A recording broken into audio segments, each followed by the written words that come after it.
Can we talk? Can we talk about alcoholism for the third time now? Good, because that's what I want to talk about. I want to talk about some of the consequences that can come as a result of addiction. And when I'm talking about alcoholism, I'm really talking about addiction. And we can all relate to addiction. Just try to go without your first 2 cups of coffee in the morning. My name is Amay Lamdir, and I'm not a genius. I'm not a guru. But I do have a little bit of experience with alcoholism that I can share. The name of my business is Create Your Nice Day. You can find me on the web, createyourniceday.com. And there you'll be able to see a little bit of my collage work, a little bit of my writing, and I can tell you a little bit more of both is going to be coming soon. My purpose is to help people prepare for the journey of a lifetime by learning to live as though life is just a series of adventures. When you're done with one little adventure, you get another one. So thanks everybody for tuning in. And now we're going to do a little review.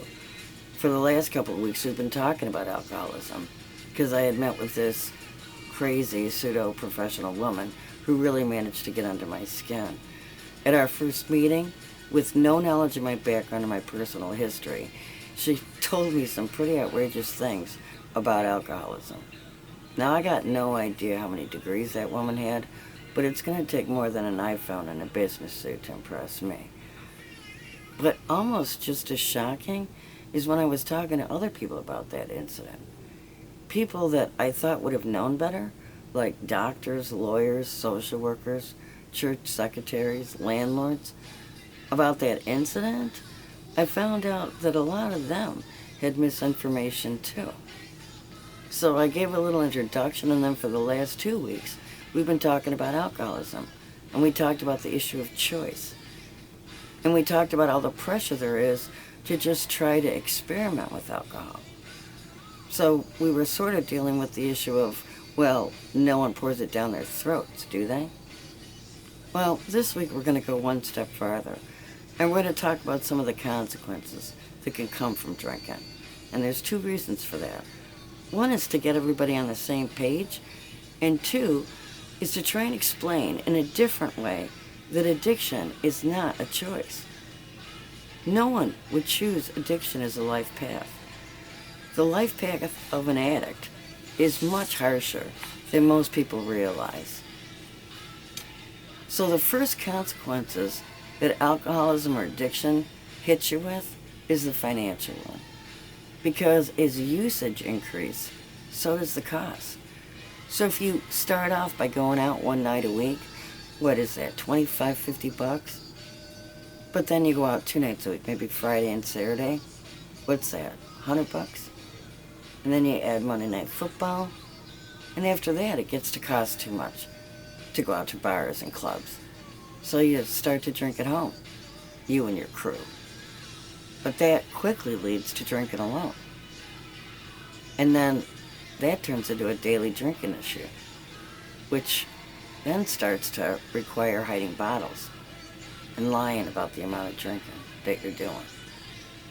But besides the cost of the alcohol, you gotta think about the cost of the medical bills, because small injuries become much more frequent.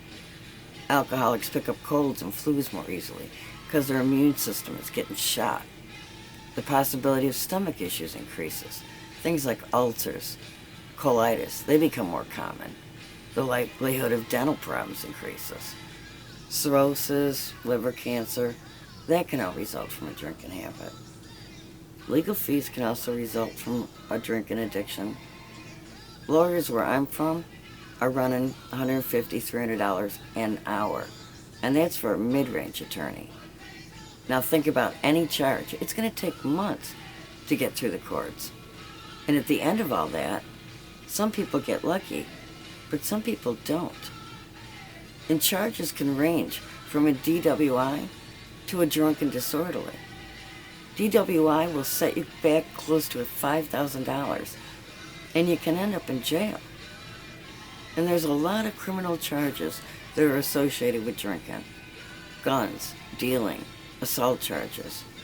But there's a lot of criminal charges that aren't talked about as quite as much, that are as a result of addiction and drinking.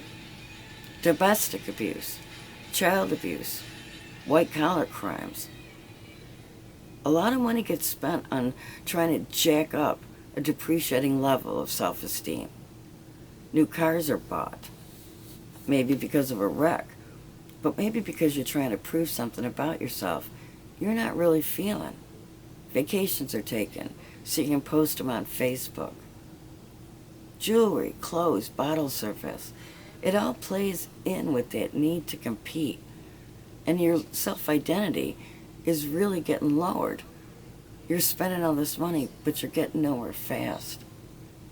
Now you've mismanaged your finances as a result of an addiction, and you're living in an environment, existing in an environment, which is completely focused only on the here and now. And before you know it, alcohol's taken away your tomorrow. It's reduced it to living life by one financial catastrophe after another. It's taken away the 4 basic principles to coping well in life: stability, self-awareness, ambition, and compassion. You know what? The next biggest section of your life that's going to get hit as a result of addiction is your emotions. To best explain that, think about taking a trip on the Titanic. All right? Prior to that trip, you're going to be excited about going. You're thinking about having a good time, but you've also got all the fears about going on a big trip like that. Am I going to get along with everybody? What's the standards of service? What's the quality of the surroundings? Okay, now you find out that the ship has just hit some huge thing in the water. Okay, that's going to hit you. But then you find out there's not enough lifeboats. That's going to hit you. And then you can see a lot of people dying around you. Some people are getting eaten by sharks, some are drowning in the water, and some people are fighting each other just to get on a life raft. You know what? That's a lot like what addiction is. People are always excited about going out to get drunk. And you start out having a good time, but there's usually issues, right? Am I going to like the people? Because there's going to be people there you don't like. What about the standards of the service? The dealers, are they going to cut you a good deal? What about the bartenders? Is she going to wait on you if you sit here at the bar? What about the quality of your surroundings? Because let's be honest, folks, crack houses have a bad reputation for a reason. And you know when you know things really get real for you? When your wife has packed your bags, or you hit a car, or you hit a child, with or without a car. That's like finding out there's not enough lifeboats, because there's never going to be enough I'm sorry's. There's never going to be enough option, and you're not going to have a plan. And that's when you start noticing that there's a lot of people dying around you. Some are getting eaten by sharks, loan sharks, bank sharks. Everything's biting them. Some are getting swallowed up by the water. Friends and family, they're going down by suicide. They're going down by accidents. They're going down in cold blood. And some people, you can see them fighting just to get on a boat. You see the ugliest side of people in an addiction. After years of addiction, people stop being human. They behave like animals. And you find yourself sort of making peace with the knowledge that you would rather die in the water than fight for your right for a space on a lifeboat. You know what? There's a third part of your life that gets hit with when you're addicted. And that's your spiritual life. And I'm not talking about whether or not you're devout or not devout. I'm talking about your relationship with all things good. I'm talking about your attitude towards life. Because addiction's going to slowly take away all the joy. It starts off with you just being tired or completely hungover the next day. Eventually, there's going to come a craving. And the best way to explain a craving, remember when the alarm went off and your feet hit the ground? It's going to take away all the energy out of your life. Staying up late and drinking, being tired from trying to do that and work, not eating correctly. Eventually, it's going to take away the will to live itself. And when you get to the point where you're using to live and living to use, I mean, what's the point? Addiction's worst attribute is hopelessness. You know that your attitudes are others with your attitudes towards others is going to change. Because you're going to start off arguing with people about your behavior when drinking. But eventually, it'll end up where you're just arguing about the drinking. Your attitude that you have about yourself is going to change. Because it's hard to have self-respect when you're doing things you don't respect. No one loves a drunk, even when it's yourself. As the drinking escalates, the hope for a normal life decreases. You know, it's hard to reach up when you can't even reach out. It's hard to walk towards the light when you can't see one. And here's the thing. You know what? It's hard to trust anyone or anything when you've gotten to the point you can't trust yourself. Addiction is a coward's suicide. The easiest way to kill yourself is to just stop trying to live.